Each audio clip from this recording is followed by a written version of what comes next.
Yo guys, this is your artist Tolg and welcome to a new video on my channel. Today we are going to do the Then vs Now drawing challenge. I just found this drawing of Goku SSj3 which I did in 2013, so around 6.5 years ago. As you can see, I wasn't very good back then. This drawing very inaccurate and the coloring is also not very good. But the proportions are quite okay and I think I have improved a little bit over the years. And that's what you want to see in this video today. I used this image as a reference back then and I will use it today again. There is a signature on the bottom right which I can't read, so if you know the artist, let me know that in the comments. One more thing I want to say is that I used Copic show markers back then as well, so we can't blame the materials. Enough talk, let's see how much I've improved in 6.5 years. Let's start after the intro, let's go.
Something I destroyed. I just can't take this feeling. And it seems like it's always my fault. Can't find the cards that I'm dealing. My thoughts and feelings are a twisted thought.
So guys, we are done with the drawing and I think it turned out very good.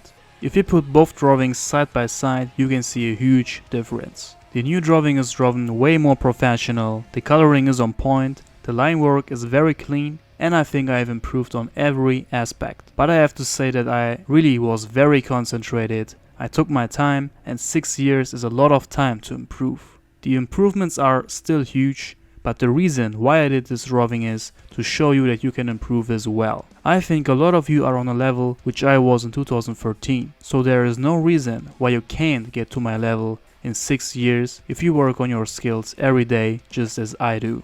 But I am still very happy with my improvements and I'm still learning. So guys, if you want to see more Then vs Now drawing videos, let me know that down below in the comments. Also give this video a like if you think I have improved. Subscribe if you are new on my channel and check out the description box for my online shop to purchase some of my original drawings. That's it for today guys, thank you very much for watching and I see you next week. Until then, stay healthy, stay fit, be a good person, be you, and always remember, you are the designer of your own life.